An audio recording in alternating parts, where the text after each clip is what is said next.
aku kalau permisi ya dulu ya. Ya mari aku dulu.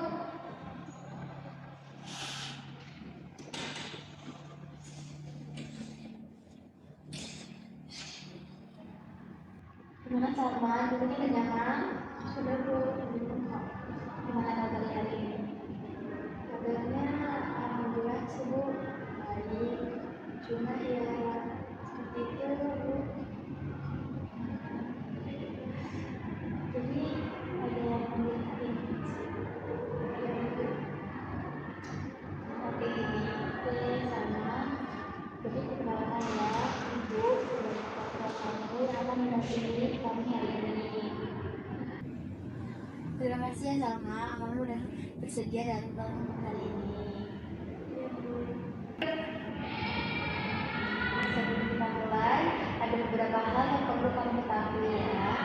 Jadi di sini itu semua hal yang kamu ceritakan dijaga kerahasiaannya, dan kamu berhak mau bercerita atau tidak kepada saya.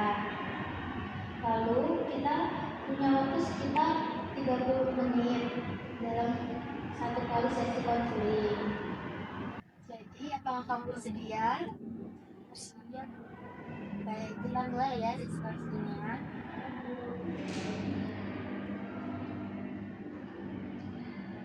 Boleh diceritakan apa yang sedang kamu rasakan akhir ini? Untuk akhir-akhir ini sih Bu, aku merasa kayak kurang percaya diri. Ya, apalagi waktu media sosial sih Bu. Ya, jadi kamu merasa kurang percaya diri setelah melihat media sosial ya? Ya Bu, soalnya tuh kayak kelihatannya orang-orang itu hidupnya lebih bahagia, lebih bagus gitu.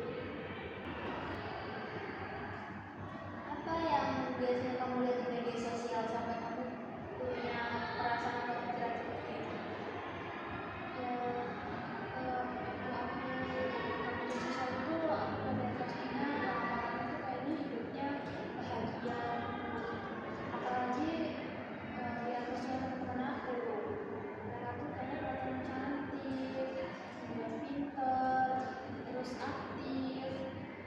Mereka kayaknya hidupnya nggak ada beban gitu, bebas bahagia gitu. Baik, saat kalian itu apa yang terlintas dalam pikiranmu?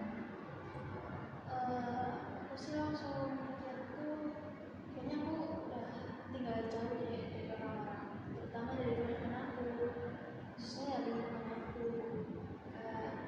Kayaknya aku mulai banget gitu, karena aku udah kalah jauh dari mereka itu. Rasanya kayak gak berarti banget selama ini hidup aku. Jadi kamu merasa rendah diri ya dibandingkan mereka? Iya Bu, benar. Kalau boleh diperjelas, rasa rendah diri itu lebih ke fisik, kemampuan, atau keduanya? Ya, aku rasanya kayaknya lebih pasang kedua-duanya sih Bu. Aku benar kayak merasa kalah dari segi fisik, juga dari kemampuan, prestasi. Ya aku merasa kayak aku benar ketinggalan Bu, benar kayak udah kalah jauh gitu dari yang ada di media sosial. Jadi kamu merasa kurang baik ya dari segi penampilan maupun kemampuan. Perasaan apa yang muncul ketika kamu berpikir seperti itu?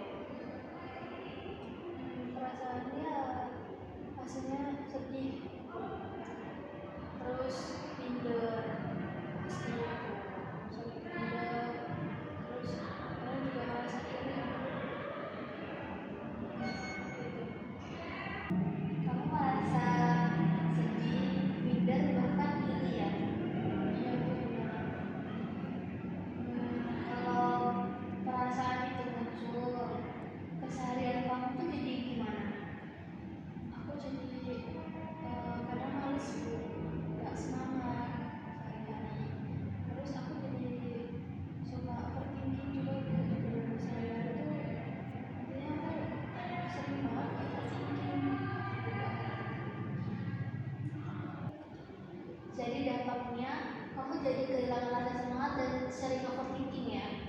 Iya Bu, benar. Saya sehari-hari itu jadi sering banget overthinking Bu. Baik, di sini ibu akan membantu kamu menggunakan pendekatan yang namanya NEBT. Sebelum itu juga ibu akan jelasin sedikit apa itu namanya NEBT ya. Ibu, Jadi dalam NEBT itu kita percaya bahwa perasaan kita bukan langsung karena kejadian, tetapi karena cara berpikir kita tentang kejadian itu. gitu ya Bu. Nah, dalam NEBT itu ada beberapa bagian yang perlu kita bahas, namanya A, B, C, D, E, F. Nanti ibu akan jelasin kamu secara pelan-pelan ya. Iya Bu.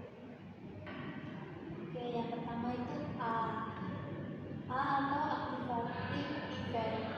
Jadi artinya kejadian yang kamu alami saat ini. Contohnya pada kasus kamu itu saat kamu melihat media sosial.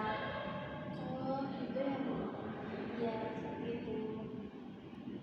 Baik, selanjutnya yaitu B atau belief. Itu artinya pikiran atau keyakinan kamu tentang kejadian itu. Contohnya atau misalnya aku harus sesempurna mereka, atau aku merasa lebih buruk dari mereka. Selanjutnya C atau konsekuen. Konsekuen itu artinya dampaknya, yaitu perasaan dan perilaku kamu. Jadi karena kamu berpikir seperti itu, jadi kamu merasa kayak kurang percaya diri dan selalu overthinking. Iya Bu, itu benar banget sih Bu. Nah, di bagian ini kita mulai ngecek ya dan melawan pikiran kamu yang kurang tepat tadi. Sekarang coba kamu pikirkan, apakah kamu harus sesempurna mereka? Benar juga sih Bu. Di satu sisi kamu merasa harus sesempurna mereka, tapi di sisi lain kamu merasa itu tidak realistis. Menurut kamu itu gimana?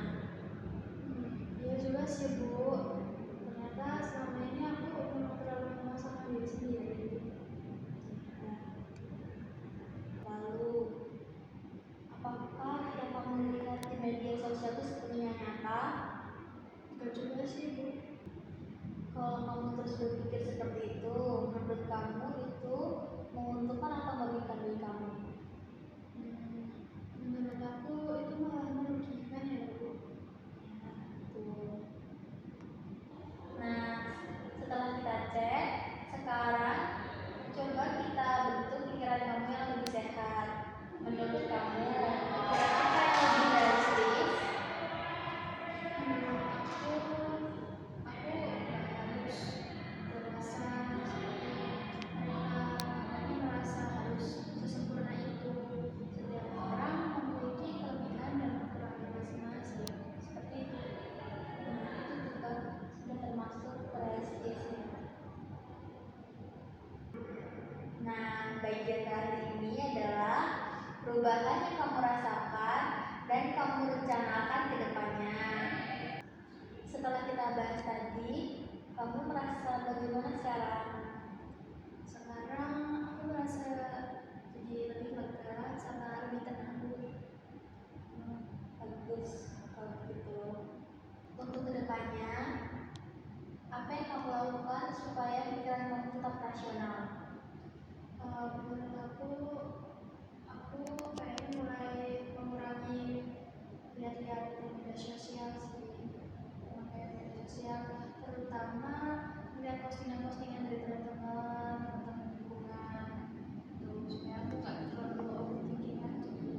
Dan aku mulai mencoba pelan-pelan merubah mindset aku kalau orang itu punya kelebihan dan kekurangan sendiri, punya cara berpikir sendiri.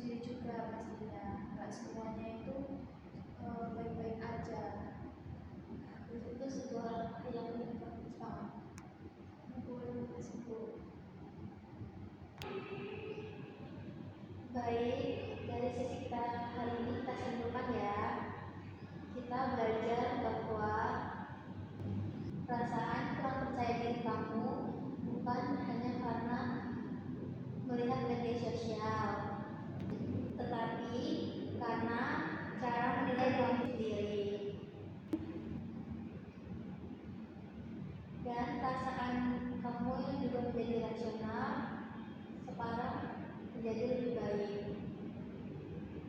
Kamu juga sudah punya langkah ke depannya, yaitu mengurangi membandingkan diri sendiri dan lebih fokus pada